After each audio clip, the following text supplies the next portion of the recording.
My husband made me quit my job to focus on being a wife. I did. For 10 years. Then he served divorce papers. His lawyer said, "You have no skills, no income, no future." The judge looked at me with pity. I said nothing. Then my lawyer stood up. Asked one question. About the company I'd been running.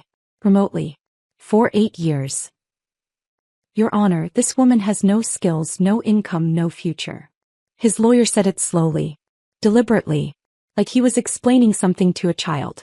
10 years as a housewife. A decade-long employment gap. She's 53 years old. No recent work experience.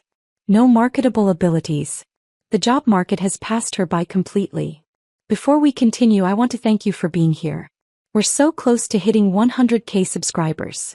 A family of women supporting women.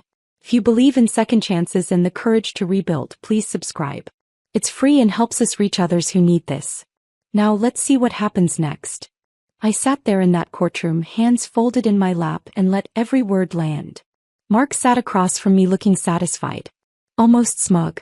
This was the moment he'd been waiting for. The moment his expensive lawyer would prove I was nothing without him. "Mrs. Parker will need significant alimony just to survive," the lawyer continued. "She has no prospects. No way to support herself. My client has been the sole provider throughout this marriage." The judge looked at me. I saw pity in her eyes. That's when my lawyer stood up. "Your Honor," Patricia said quietly, "I have one question for Mrs. Parker." The room went silent. "Mrs. Parker, could you tell the court about the company you've been running for the past 8 years? Mark's face went white. "Let me back up 10 years. To the day my husband made me quit my job to focus on being a wife.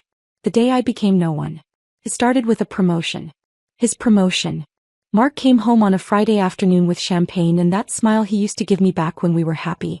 Senior account manager. $58,000 a year. We popped the bottle in our kitchen and he talked about the future. How we could finally relax. How his colleagues all had wives who stayed home. How I didn't need to stress myself out working retail anymore. You could quit," he said, refilling my glass. "I make enough now. Focus on being a wife. Focus on being a wife." Like I hadn't been his wife for 10 years while also managing 3 departments at Dawson's department store. Like those two things couldn't exist at the same time. I was tired. 60-hour weeks during holiday rushes.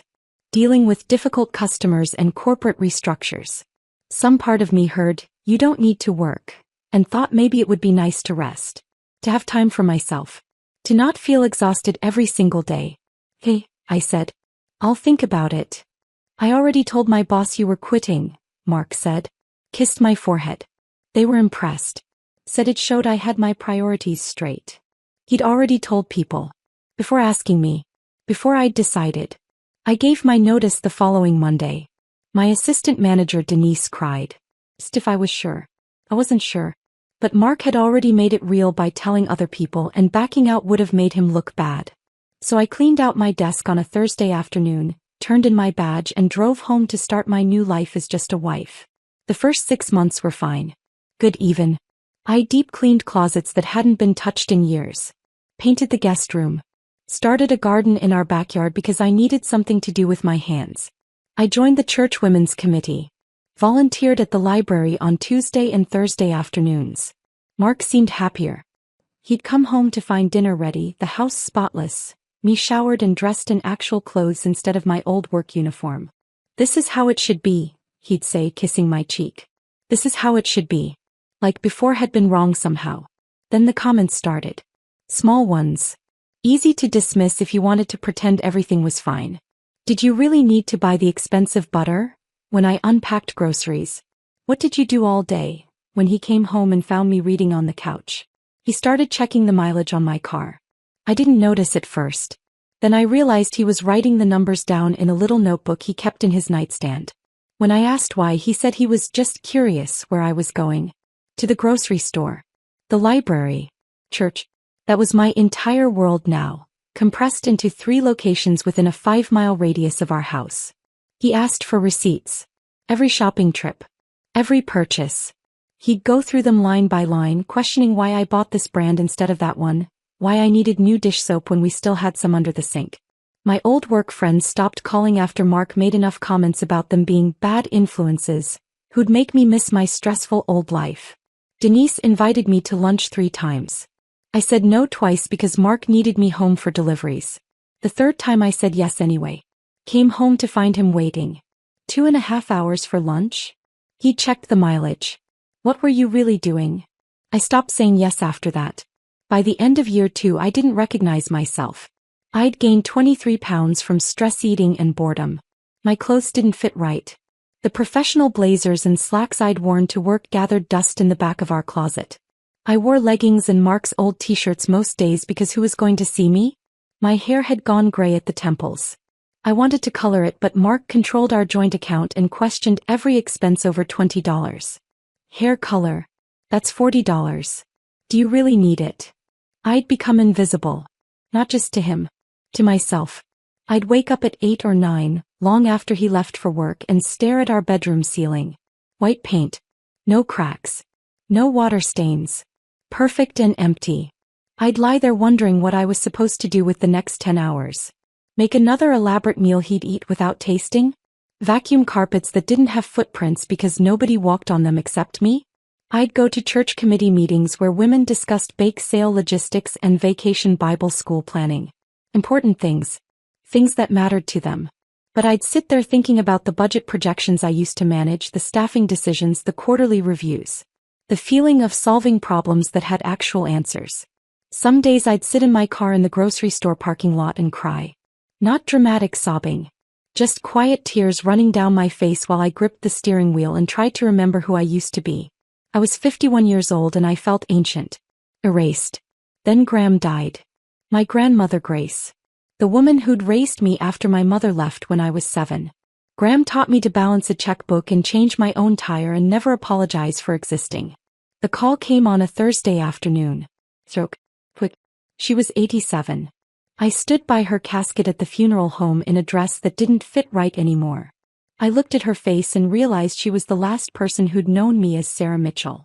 Everyone else only saw Mrs. Mark Parker. The woman who used to work at Dawson's. The one who quit. Poor thing. The lawyer read the will 2 weeks later. Graham had left me $45,000. Not to Mr. and Mrs. Parker. Just to me. Sarah Mitchell Parker. There was a sealed envelope with my name written in her shaky handwriting. I opened it in the parking lot. For your escape fund whenever you need it. You're stronger than you know.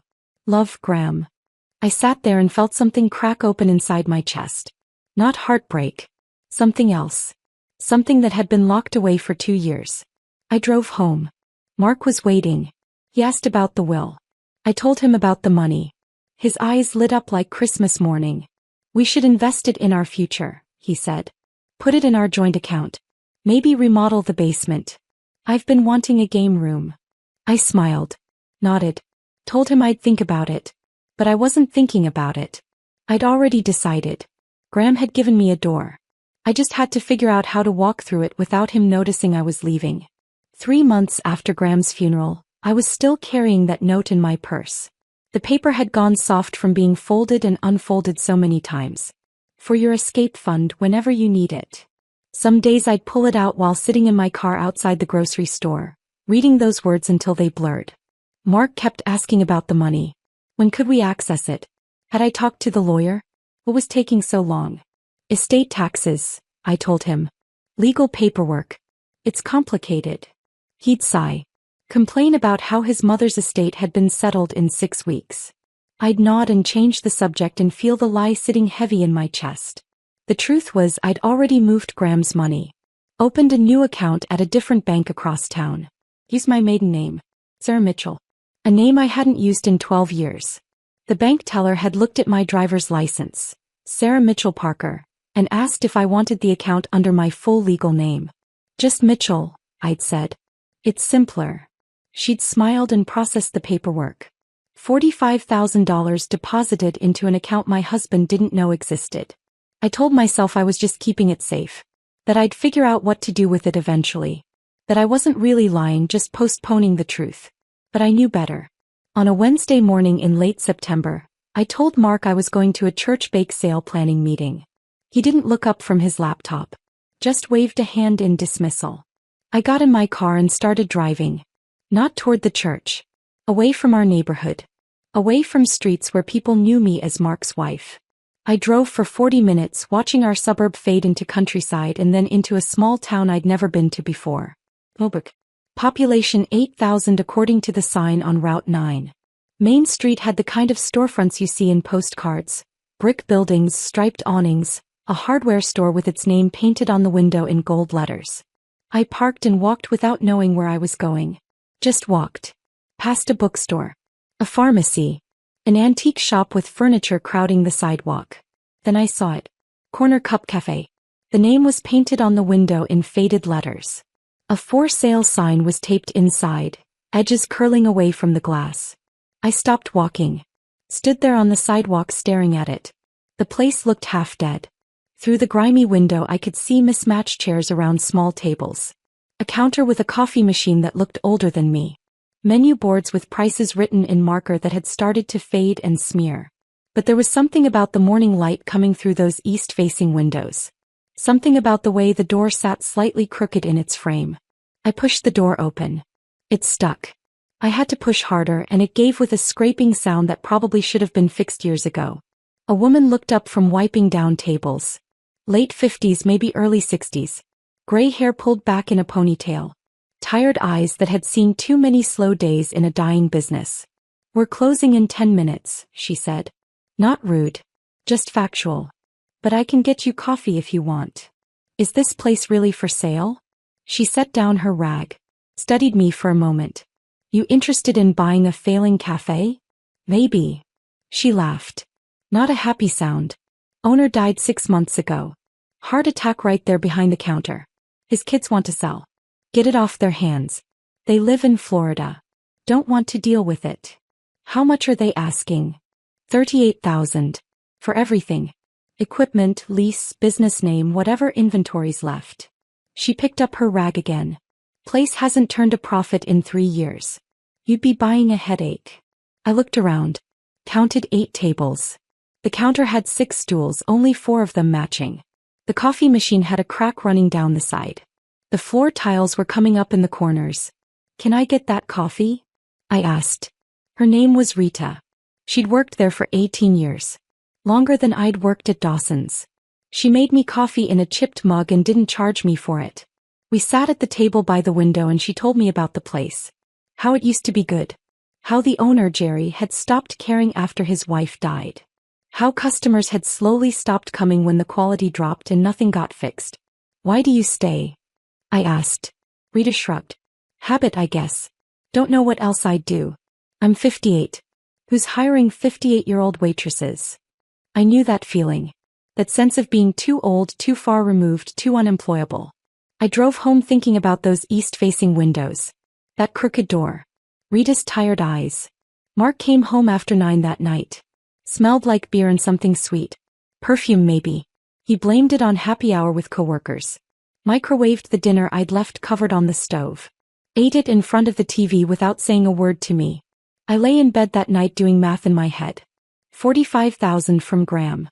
38 for the cafe. 7,000 left for operating costs. Supplies. Maybe 1 month of safety net if things went wrong. It was insane. I hadn't worked in 2 years. I didn't know anything about running a food business.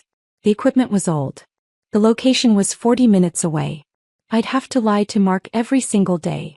But I knew retail. Knew inventory management. Employee scheduling. Customer service. Profit margins. I'd turned around 3 struggling departments at Dawson's. This was just smaller. More personal. I could do this. The next morning after Mark left for work, I called the lawyer handling the estate.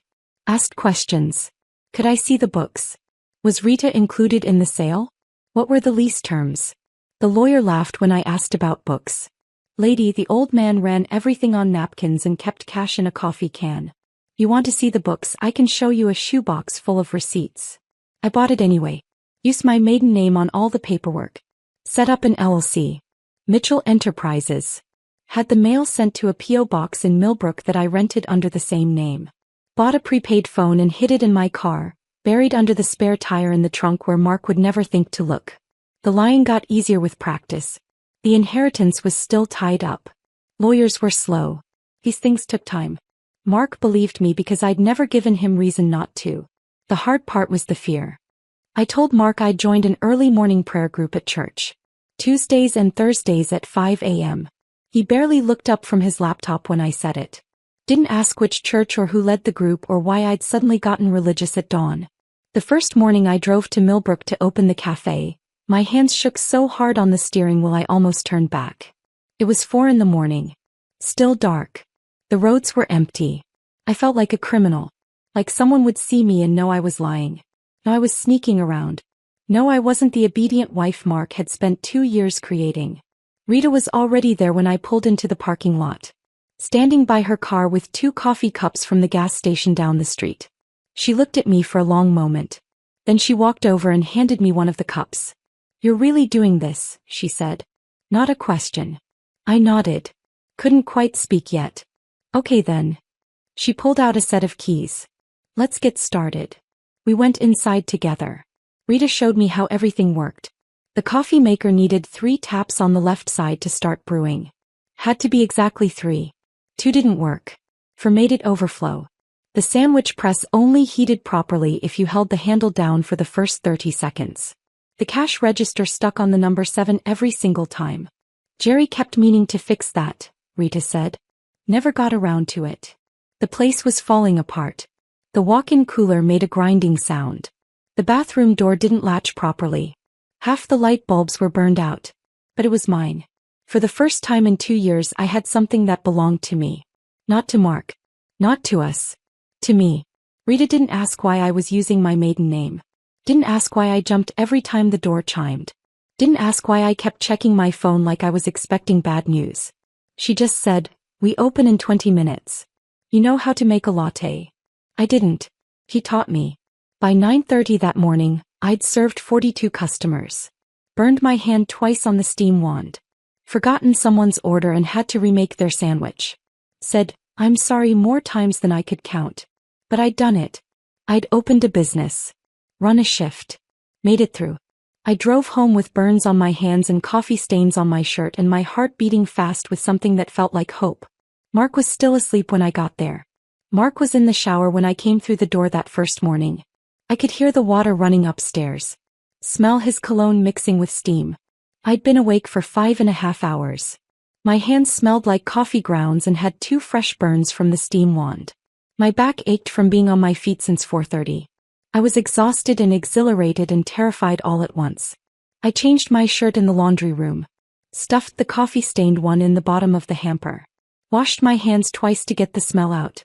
By the time Mark came downstairs, I was sitting at the kitchen table with a cup of tea, looking like I'd just woken up. "How was prayer group?" he asked, pouring himself coffee from the pot I'd made. "Good," I said. "Peaceful." He nodded. Didn't ask anything else. Didn't wonder why I'd showered before leaving the house at 4:30 in the morning. Didn't notice the exhaustion I was trying to hide behind my teacup. That became my life. 3:45 wake-ups. Dressing in the dark while he snored off whatever he'd drunk the night before. Driving 40 minutes to Millbrook with the prepaid phone hidden in my purse. Opening the cafe at 4:30. Working until 9. Driving home. Pretending I'd been at church or running errands or doing anything except what I'd actually been doing. The first year nearly killed me. Rita and I worked alone most days. Just the 2 of us managing everything. I learned to make lattes and cappuccinos and macchiatos.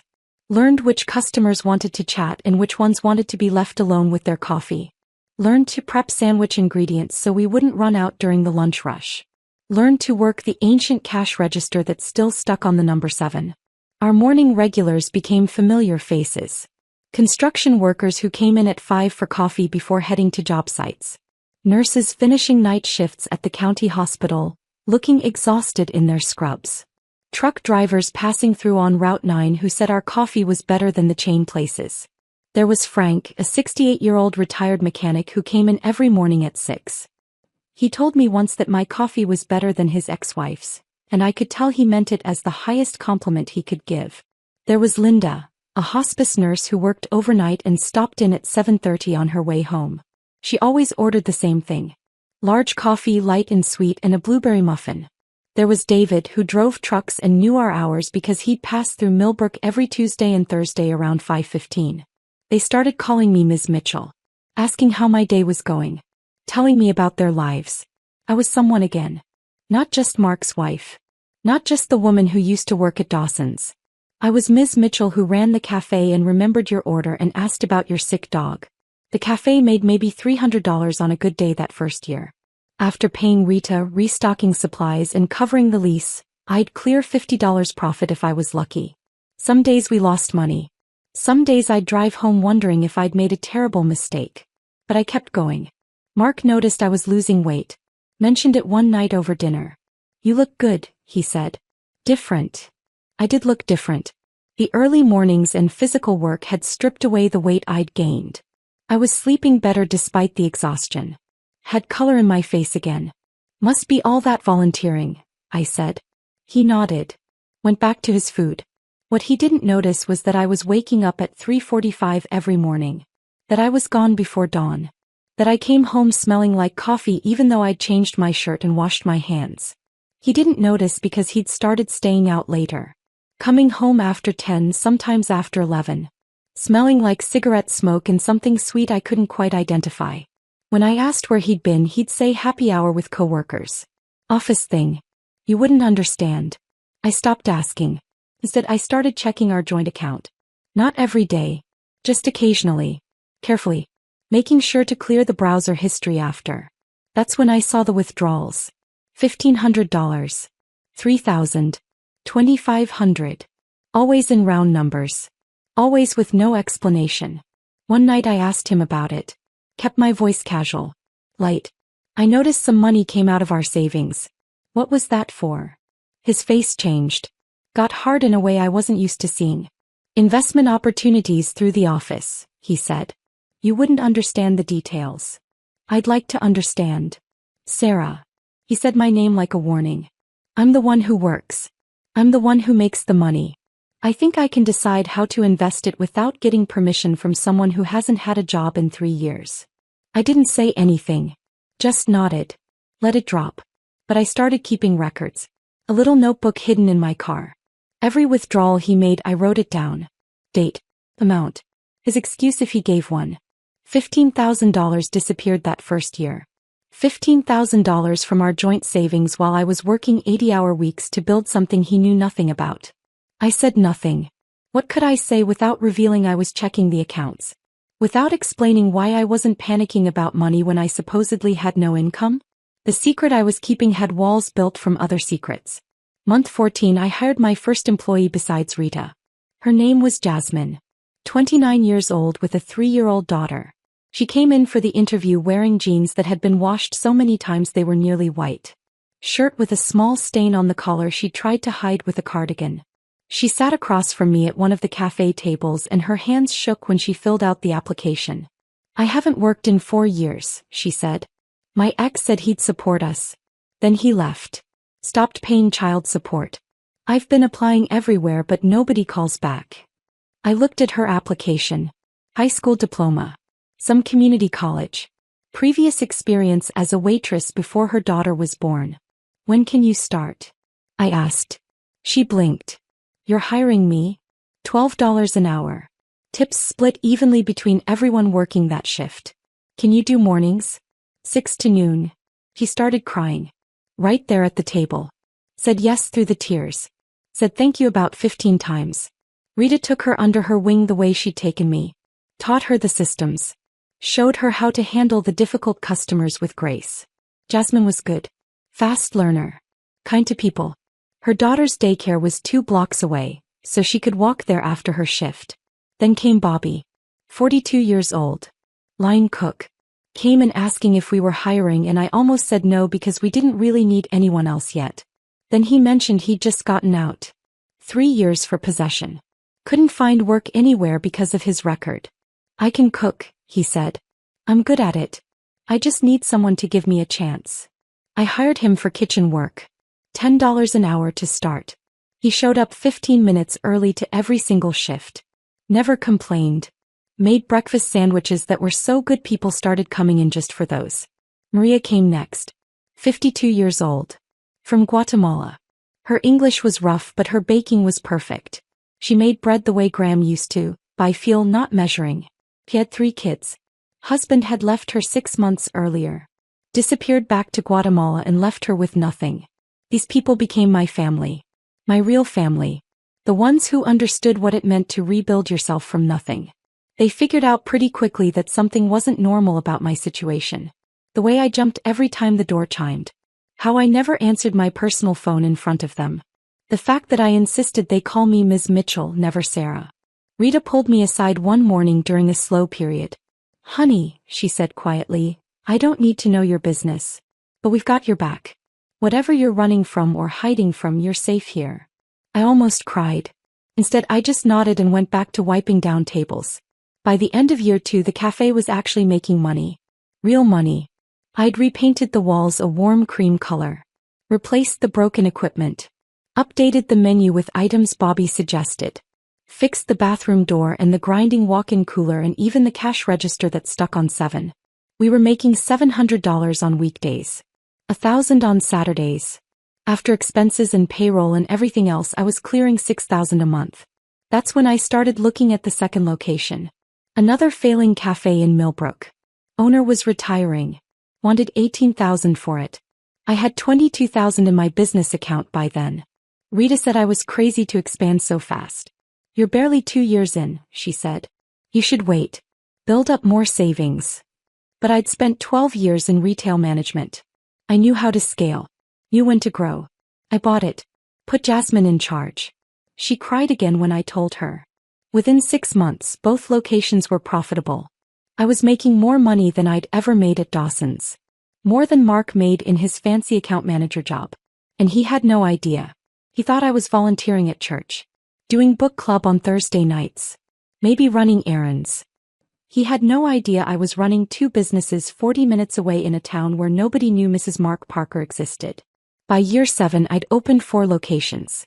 The original cafe, the second one Jasmine managed, a third near the hospital that did brisk business with medical staff, and a fourth by the highway that caught travelers and truckers. I had 32 employees. I was clearing $12,000 a month in owner's draw. Mark still had no idea. I'd gotten better at the lying. Better at the logistics. I worked the opening shift at the original location 6 days a week, 4:30 to 9:30, then spent a few hours rotating between the other locations. Checking in. Handling problems. Meeting with suppliers. I told Mark I'd expanded my volunteering. Church food bank. Library programs. Meals on Wheels. He never questioned it. Never asked for details. Never seemed to notice or care how I spent my days. He was staying out later. Coming home after midnight some nights. I'd be in bed pretending to sleep when he'd stumble in, smelling like smoke and alcohol and something floral I couldn't place. On a Wednesday in November I was doing laundry. Going through pockets before washing like I always did. Mark's work pants. I pulled out a crumpled receipt and almost tossed it without looking. Something made me unfold it. Riverside Casino. 3 days ago. Dinner for 2. $87. 2 glasses of champagne. 1 ribeye steak. 1 salmon. I stood there in our laundry room holding that piece of paper and something cold settled in my chest. Mark had told me he was working late on Monday. Project deadline. Wouldn't be home until 10. I stared at the receipt. 2 glasses of champagne. We hadn't had champagne together in 4 years. I'd suggested it once for our anniversary. Mark had said it was too expensive. Said we needed to watch our spending. Be responsible. But he'd bought champagne for someone else. I checked his other pants. The khakis from last week. The jeans from the weekend. 2 more receipts. Different dates. Same restaurant. Same casino. Always dinner for 2. Always expensive. I sat down on the laundry room floor with those 3 receipts spread in front of me like evidence at a crime scene. The money wasn't what hurt. I'd been secretly refilling our joint account with transfers from my business to cover his gambling withdrawals. I knew he was burning through our savings. Had been for years. But this felt different. This was deliberate. Planned. He was taking someone to dinner. Buying champagne. Spending money he claimed we didn't have on a woman who wasn't me. I didn't confront him that night. Or the next day. Instead I started watching. Really watching.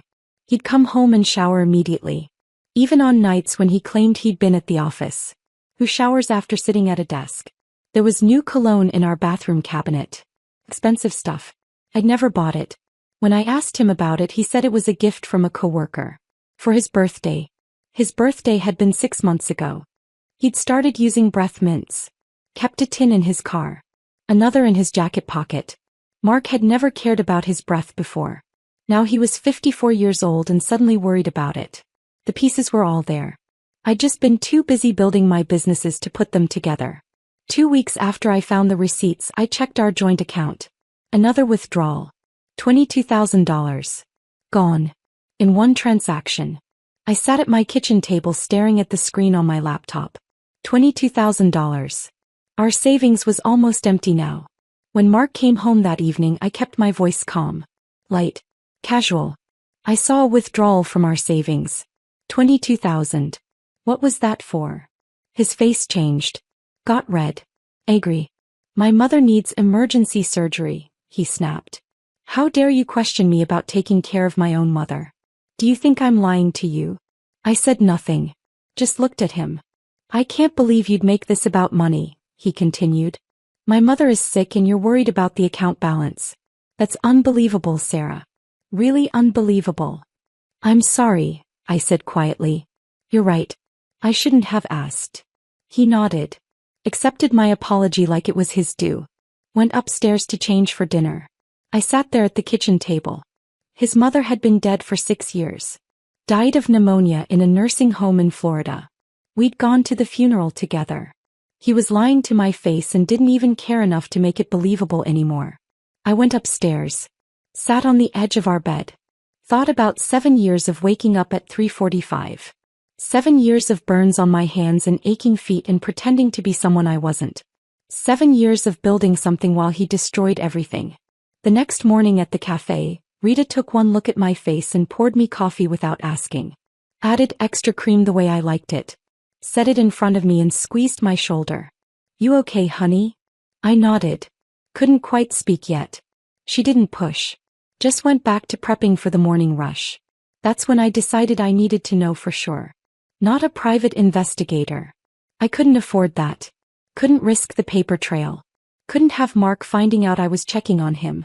But Emma could help. Our neighbor's daughter. 16 years old. Worked part-time at my third location after school.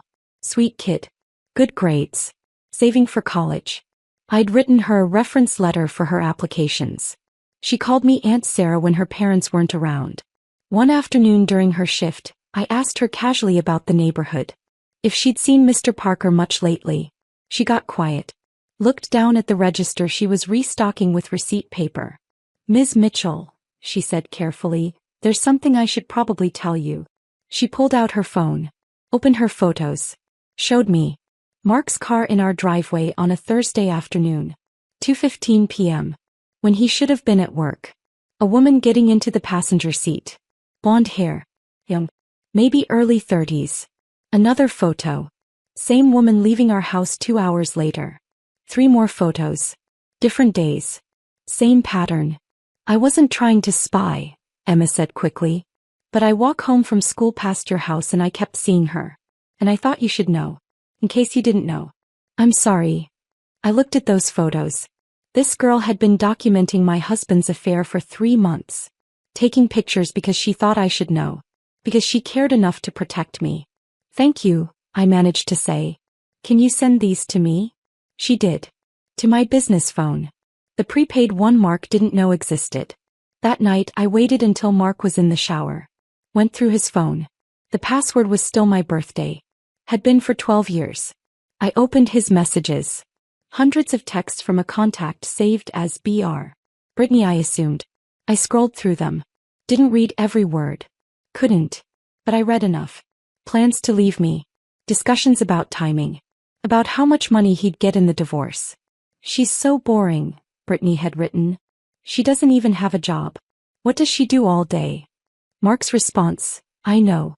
You're right. I deserve better. Someone who actually contributes something. I put the phone back exactly where I'd found it. Went downstairs. Made myself a cup of tea. My hands weren't shaking. That's what surprised me most. I'd expected to fall apart, to cry, to feel destroyed. Instead, I felt calm. Clear.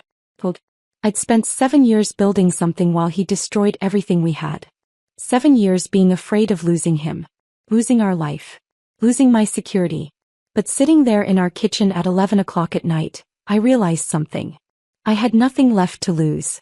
I'd already lost it all years ago when he made me quit my job, when he started controlling every dollar, when he turned me into someone small and invisible. I just hadn't been ready to admit it until now. I didn't sleep that night. Didn't even try. I sat in our kitchen until 3 in the morning, drinking tea that had gone cold, thinking about 7 years of lies and what came next. When my alarm went off at 3:45, I was already dressed. The drive to Millbrook felt different that morning. Lighter somehow. Like I'd been carrying something heavy and had finally set it down. Rita was waiting in the parking lot like always. She took one look at my face and said, "What happened?" "I'll tell you later," I said.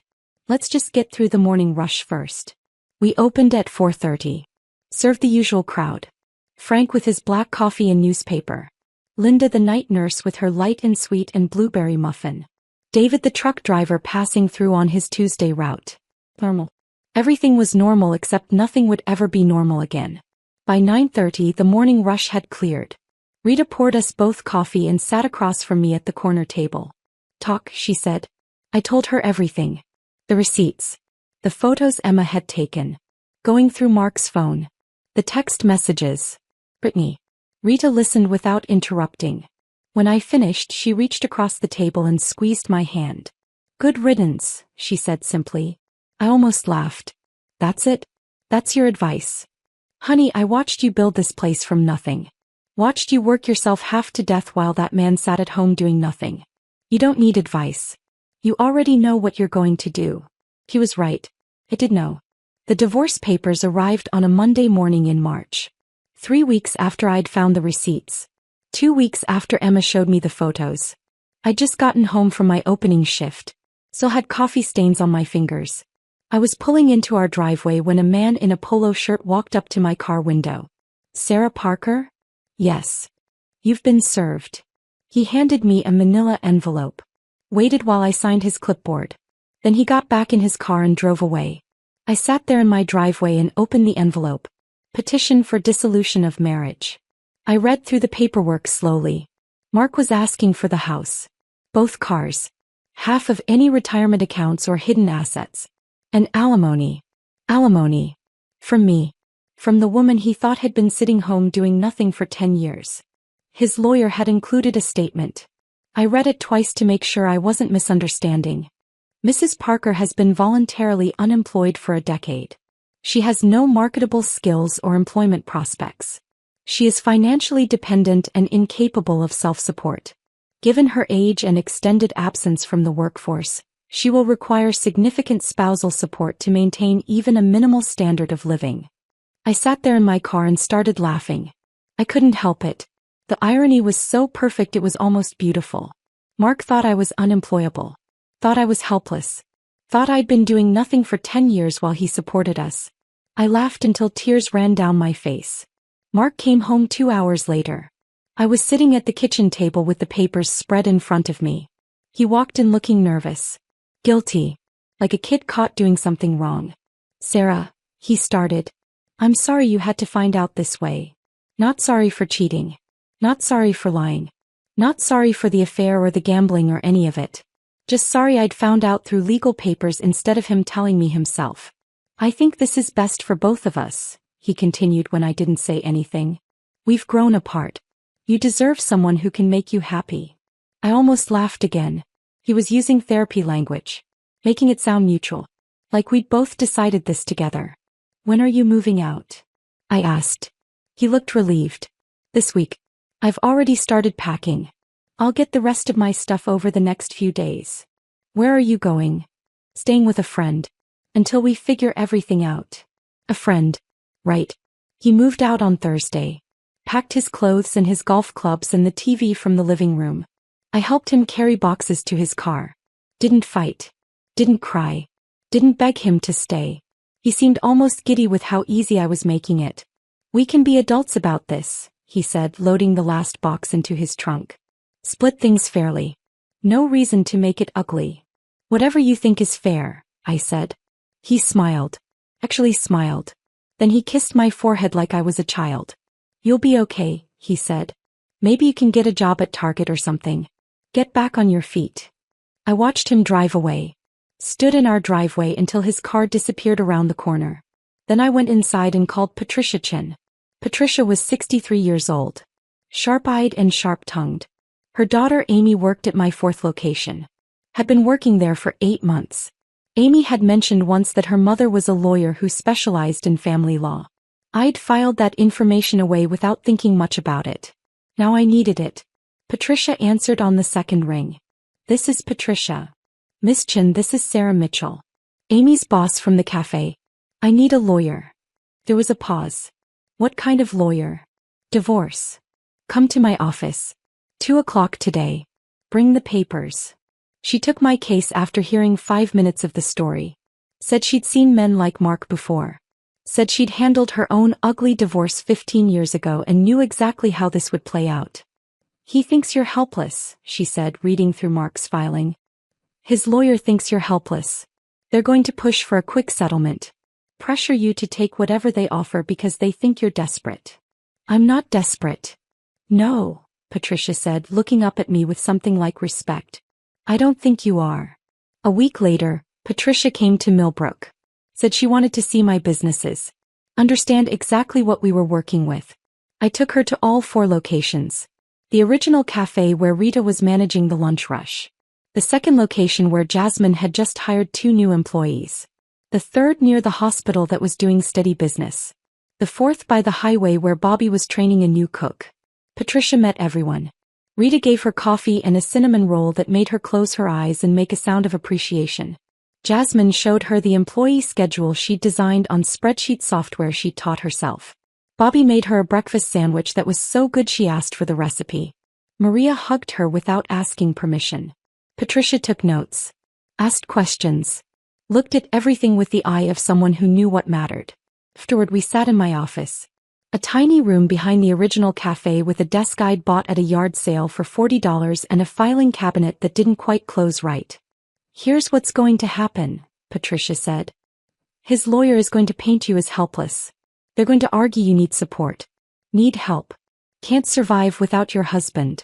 They're betting you'll settle fast because you're scared and have no options. She paused. Looked at me directly. Are you scared? I thought about 3:45 a.m. wake-ups. Burned hands from learning to use a steam wand. Crying in my car in grocery store parking lots. Building something from nothing while Mark gambled away our savings. Working 6 days a week while he told people his wife didn't work. No, I said. I'm not scared anymore. Patricia smiled. Good. Because we're going to let them think they're winning right up until they're not. She explained her strategy. Minimal disclosure. Just enough to comply with court orders. Let Mark's lawyer make assumptions. Let them build their case on the belief that I was unemployable and helpless. Men like your husband, Patricia said, they believe their own lies. He's convinced himself you're nothing without him. His lawyer believes it because it's easier than the truth. He pulled out a legal pad. Started making a list. I need tax returns for Mitchell Enterprises. Employee testimonials. Business licenses. Franchise corporate documentation if you have it. Property deeds. Bank statements showing consistent income. Everything that proves you're not just employed, you're successful. She looked up. How many locations did you say you have? 4. Get me documentation for all 4. Actually, I said, I need to correct that. I bought 2 more properties last month. I'm signing the final paperwork tomorrow. Patricia stopped writing. Looked at me. Then she started laughing. Oh, she said, this is going to be fun. Patricia filed our response to Mark's petition the next week. I didn't read it before she submitted it. Told her I trusted her judgment. Smart woman, she said. The court date was set for November. 8 months away. 8 months of waiting. 8 months of pretending. Mark's lawyer started sending demands almost immediately. Lists of assets he wanted. Questions about my finances.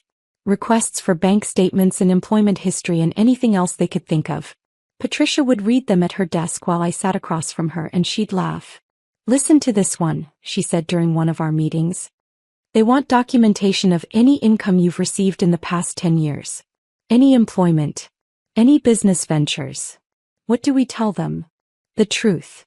She smiled. Petitioner has no significant assets to report in her name as Sarah Parker. Petitioner's employment history has been provided. Petitioner maintains no retirement accounts registered under her married name. Every word was technically true. Sarah Parker had nothing.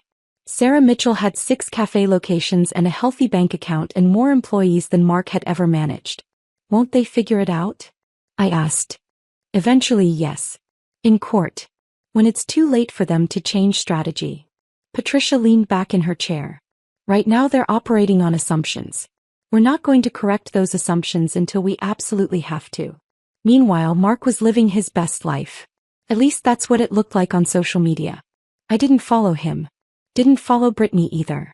But Amy, Patricia's daughter who worked at my 4th location, would show me things sometimes. Not to be cruel. Just to keep me informed. Brittany posted photos of their trip to Miami. Beach shots. Fancy restaurants. Hotel room with an ocean view that probably cost $300 a night. New furniture being delivered to their apartment. A leather couch that looked expensive. A dining table that matched. Dinners at steakhouses with plates that cost more than most people's grocery budget. Where is he getting the money? I asked Patricia during one of our meetings. He pulled out a document. He took a loan against his car title. $18,000. Terrible interest rate. He's paying it off monthly at nearly $500. He thinks he's going to win, I said slowly. He thinks he's going to get the house and enough money for me to pay it all back. Exactly. I sat there thinking about that. Mark had borrowed $18,000 to finance his new life with Brittany. He was so confident he'd win the divorce that he'd gone into debt before it was even settled. The mediation sessions were the worst part. Court mandated. We had to attend 4 of them over those 8 months. Sit in a conference room with Mark, his lawyer, Patricia, and a mediator who was supposed to help us reach an agreement. Mark's lawyer would make his case. Paint me as helpless. Unemployable. Dependent. "Mrs. Parker has been out of the workforce for 10 years, he'd say, looking at the mediator with practiced sympathy. That's a significant gap. In today's job market, a woman her age with no recent experience faces nearly insurmountable barriers to employment. I'd sit there with my hands folded in my lap, looking down at the table.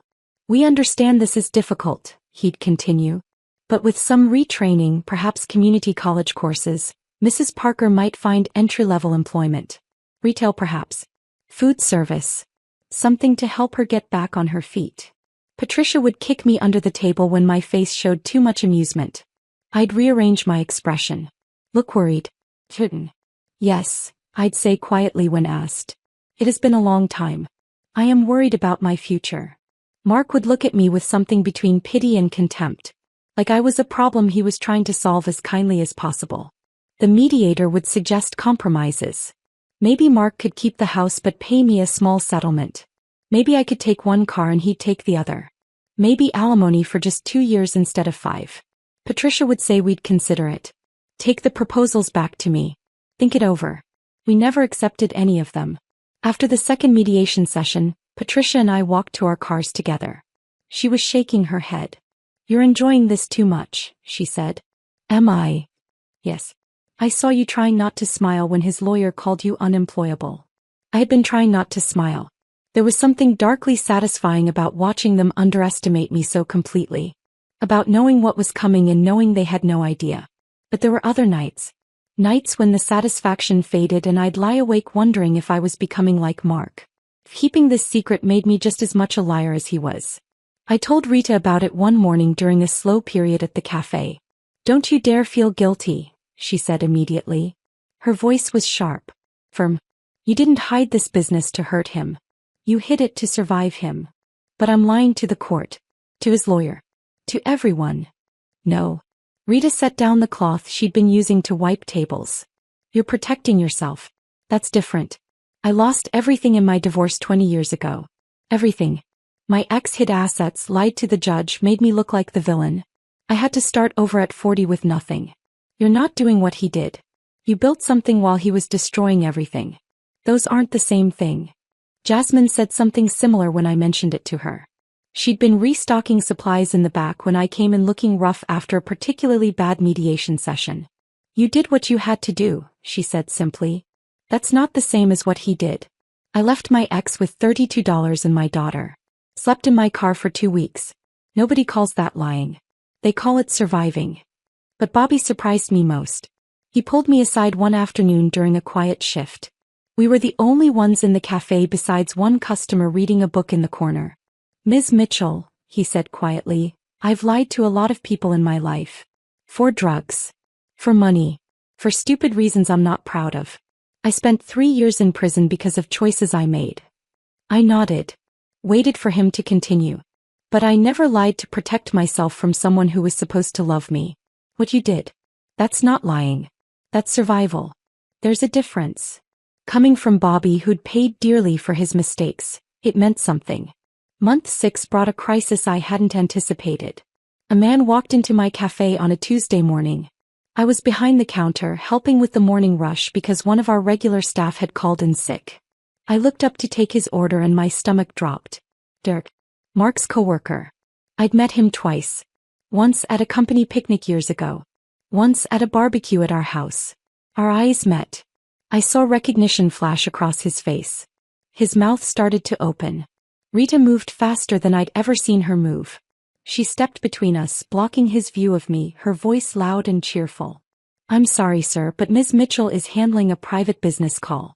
I'd be happy to help you with your order. She physically turned him toward a table on the far side of the cafe. Away from the counter. Away from me. I disappeared into the back office. Closed the door. Sat down at my desk with my heart hammering so hard I could feel it in my throat. I heard Rita's voice. Friendly. Professional. Taking his order. Making small talk.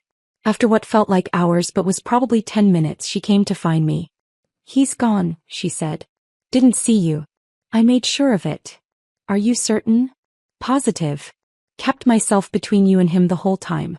Talked his ear off about the menu until he was too distracted to think about anything else.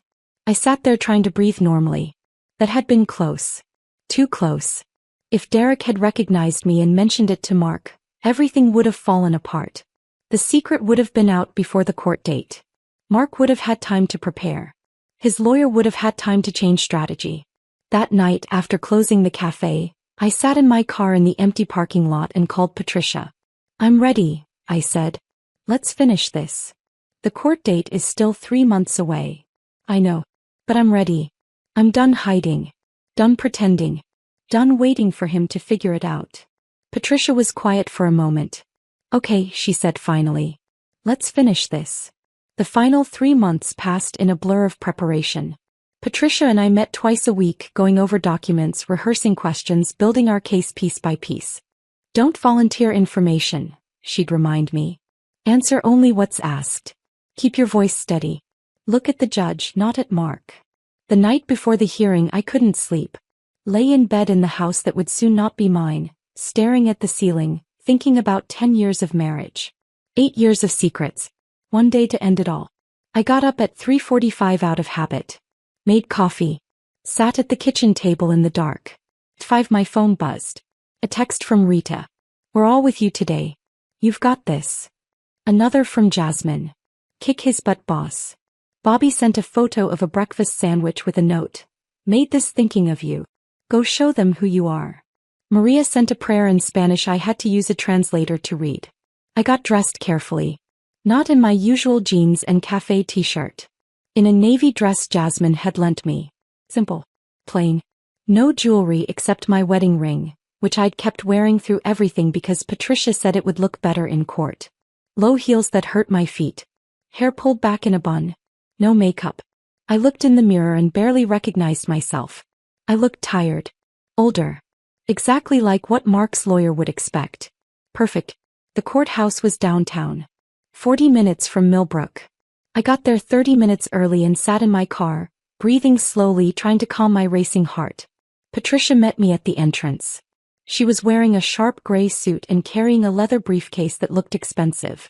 Ready, she asked. Yes. We walked in together. Through security.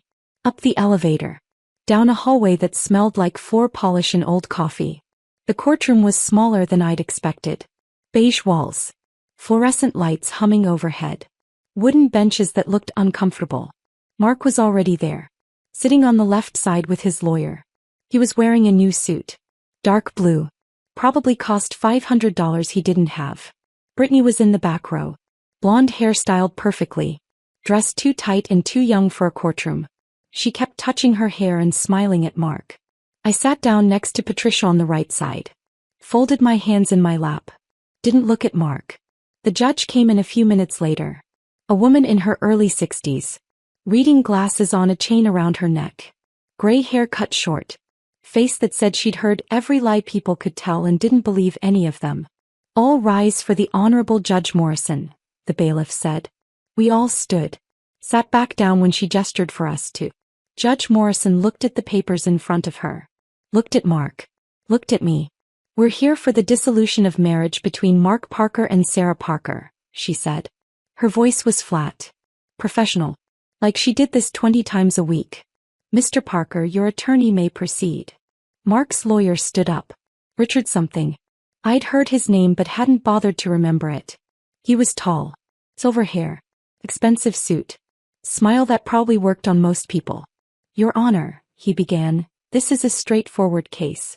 Mrs. Parker has been out of the workforce for 10 years. She voluntarily left a retail management position to focus on being a homemaker. A choice she made freely. A choice that has consequences. I kept my face neutral. Let him talk. She has no recent employment history. No current income. No retirement savings. She is, by any reasonable measure, unemployable in today's job market. He said it so confidently. Like it was a fact everyone agreed on.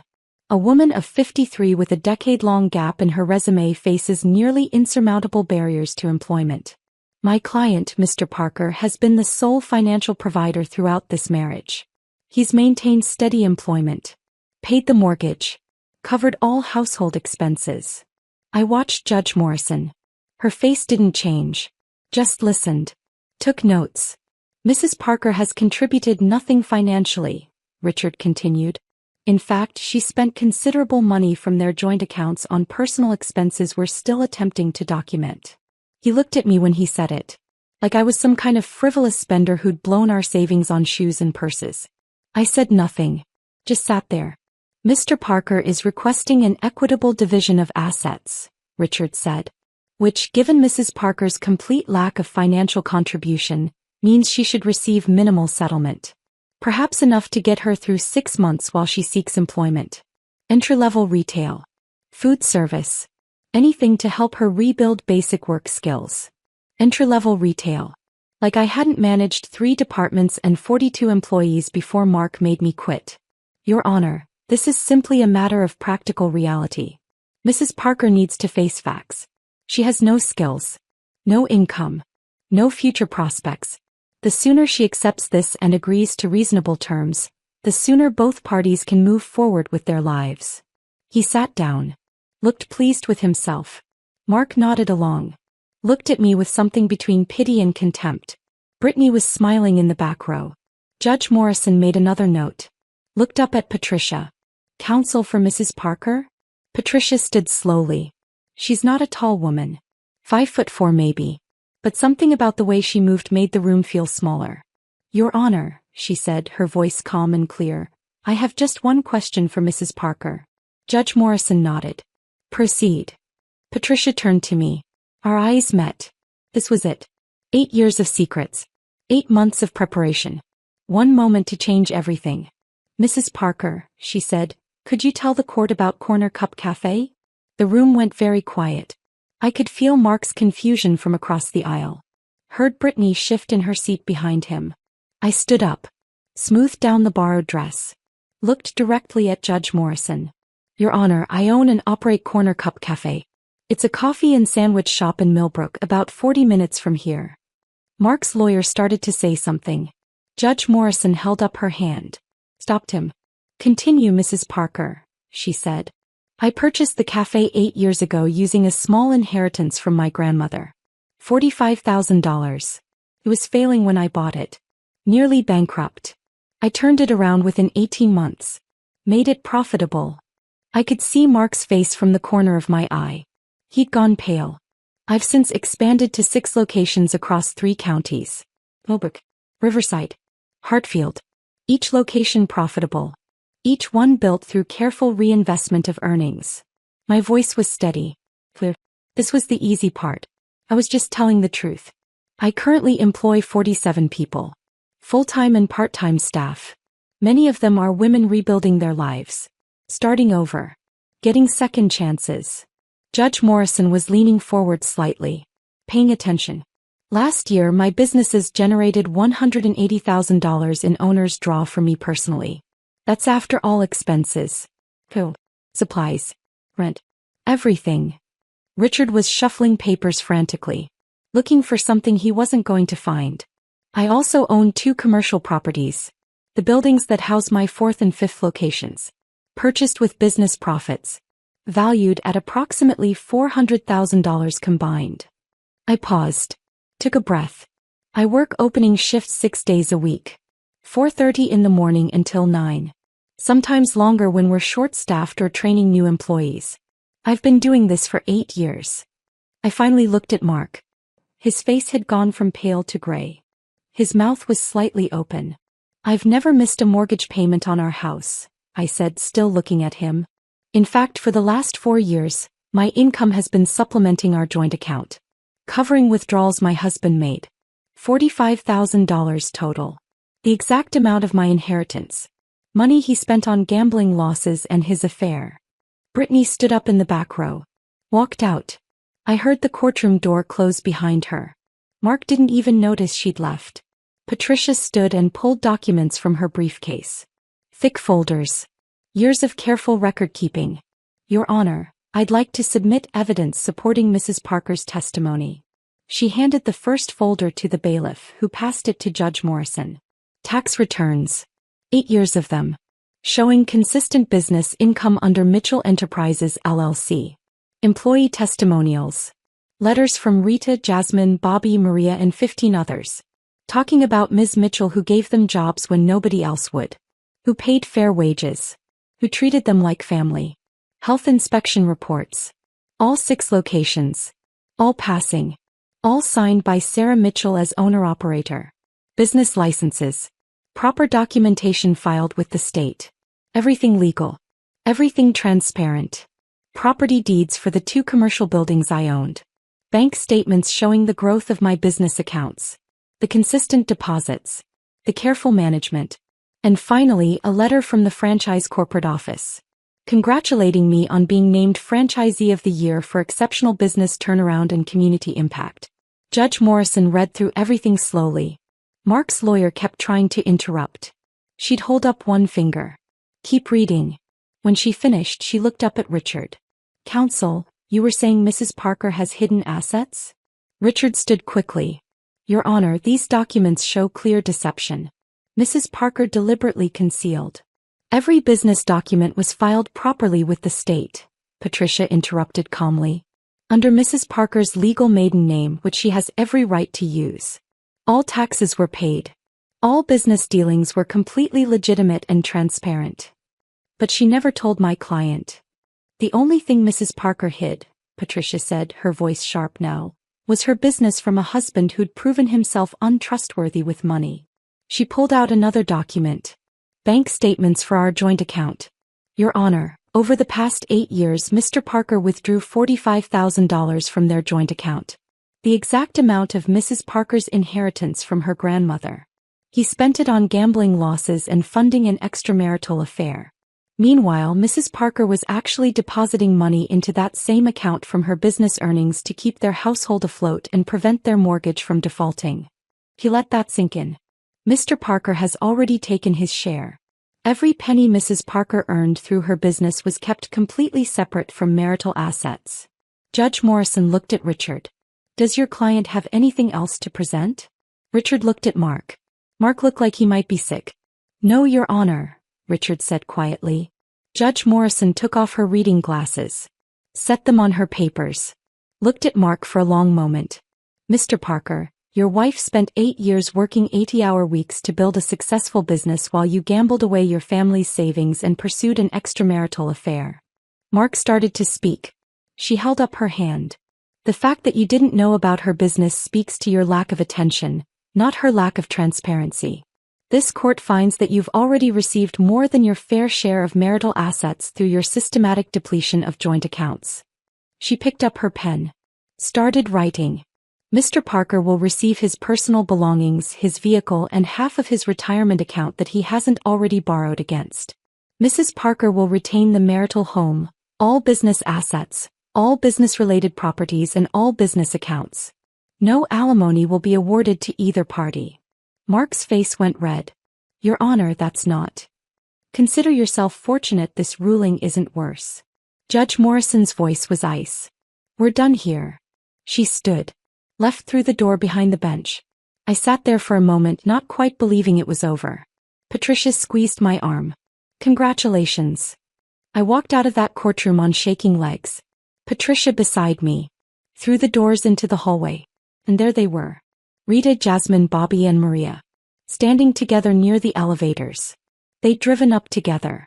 Taken the morning off. Come to be there for me. Jasmine was crying. She ran over and hugged me so hard I almost fell backward. Bobby grabbed me next. Lifted me off my feet. That's our boss, he said, laughing. Maria just held my face in her hands and said something in Spanish I didn't understand but felt in my chest. Rita stood back watching. When the others finally let me go, she stepped forward. Welcome home, boss, she said like she'd been saying for 8 years. I couldn't speak. Just nodded. Tried not to cry.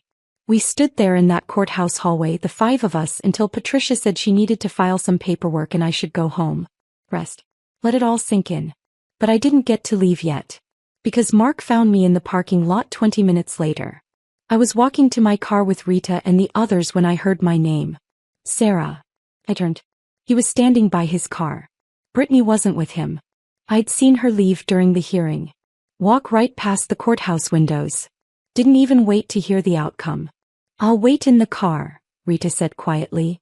The others followed her. Left me standing there alone with my ex-husband. He looked smaller somehow. Older. The new suit that had looked expensive in the courtroom just looked like clothes now. You've been lying to me for 8 years, he said. I stopped walking. Turned to face him completely. Yes, I said. I lied about where I went every morning. I lied about what I did with my grandmother's money. I lied about having no income, no prospects, no future. I took a breath. You lied about loving me. About respecting me. About where our savings went. About working late. About who you were spending time with. You lied about your mother needing surgery. Your mother who's been dead for 6 years. He flinched. Looked away. The difference, I continued, is that I lied to survive you. You lied because you stopped caring enough to tell me the truth. He started to say something. I held up my hand. The same gesture Judge Morrison had used. We're done here, I said. I got in my car. Rita was in the passenger seat. Jasmine and Bobby and Maria were in Jasmine's car behind us. I drove away. Didn't look back. We went to the original cafe. Even though it was the middle of the day and we were all supposed to be working. We went there because it was home. Rita made coffee. Bobby made sandwiches nobody ate. We just sat there at the corner table. The 5 of us. Not saying much. Just being together. 3 months later, everything had changed and nothing had changed. I sold the house. Moved into a small 2-bedroom apartment in Millbrook. Walking distance from the original cafe. I could see the morning light through those east-facing windows from my bedroom. The divorce was final. The paperwork signed. Mark was gone. I heard he'd moved 2 hours away. New job. New city. Brittany hadn't lasted a month after the hearing. I opened the 7th location in January. Rita managed it. She'd earned it. Started teaching a business class at the community college. Once a month. Free. Starting over. Business basics for women in transition. 30 women came to the first class. Sat in those plastic chairs and listened while I talked about profit margins and business licenses and not being afraid to start over. 50 came to the second one. By the third we had to move to a bigger room. I hired 3 new women that spring. All recently divorced. All with gaps in their resumes. all with shaking hands when they came in for interviews. Claire was 57. 20-year employment gap. Ex-husband had controlled everything. I hired her to work mornings at the original location. On her first day I taught her how to use the coffee machine. The same one Rita had taught me on 8 years ago. New machine but same feeling. She pulled her first espresso shot and looked up at me with tears in her eyes. I did it, she whispered. You did, I said. Rita walked by with a tray of Maria's fresh muffins. Squeezed my shoulder without stopping. Another day, boss. I looked around the cafe. Early morning light streaming through those windows. The smell of fresh coffee and baking bread. The sound of the door chiming as Frank came in for his regular order. Claire nervous but trying. Rita steady and strong. Bobby in the kitchen making someone's breakfast. Maria in back preparing dough for tomorrow. This was my life now. This was what I'd built. Not for revenge. Not to hurt Mark. But to save myself. On my desk in the back office I'd framed Graham's note. For your escape fund whenever you need it. You're stronger than you know. I was stronger. I knew that now. And every morning at 5 a.m. when I unlocked that door and turned on those lights and started the coffee brewing, I proved it all over again. If this story of quiet strength and ultimate justice had you cheering, hit that like button right now. My favorite part was when Sarah finally revealed her 6 thriving businesses in that courtroom. What was your favorite moment? Drop it in the comments below. Don't miss more inspiring stories like this. Subscribe and hit that notification bell so you never miss an upload.